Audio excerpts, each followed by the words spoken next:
এই সকালবেলা, এখন দুপুর হয়ে গেছে প্রায়, ওয়ার্কিং ডেতে আসতে পেরে আমি নিজেকে গৌরবান্বিত মনে করছি।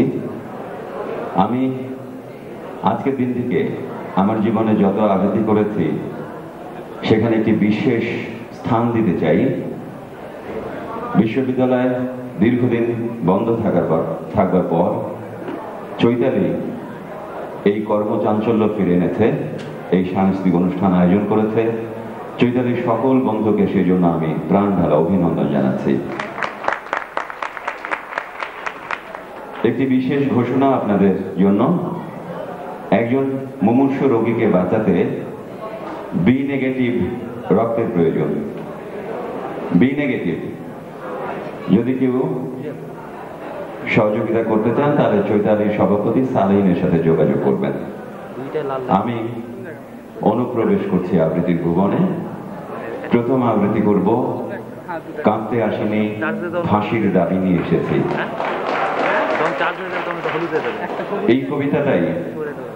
এই কবিতা দিয়েই আজকের অনুষ্ঠান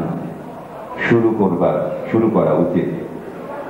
52 ভাষা আন্দোলনে যখন পাকিস্তান আর্মি আমাদের বাংলা ভাষাকে কেড়ে নিতে চেয়েছিল, এই বিশ্ববিদ্যালয় থেকে আমাদের অগ্রজ ভাইরা তার প্রতিবাদ জানিয়েছিল। সেদিন এই মাতৃভাষার দাবিতে যারা শহীদ হয়েছিলেন তাদের আত্মার প্রতি শ্রদ্ধা জানিয়ে 51 প্রথম প্রহরের লেখা কবিতা কাঁদতে আসিনি, ফাঁসির দাবি নিয়ে এসেছি। কবি মাহবুবুল আলম চৌধুরী।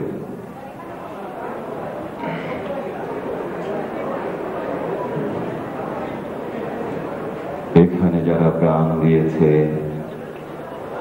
রমনার ঊর্ধ্বমুখী কৃষ্ণ চূড়ার তলায়, যেখানে আগুনের ফুলকির মতো এখানে ওখানে জ্বলছে অসংখ্য রক্তের ছাপ, সেখানে আমি কাঁদতে আসিনি।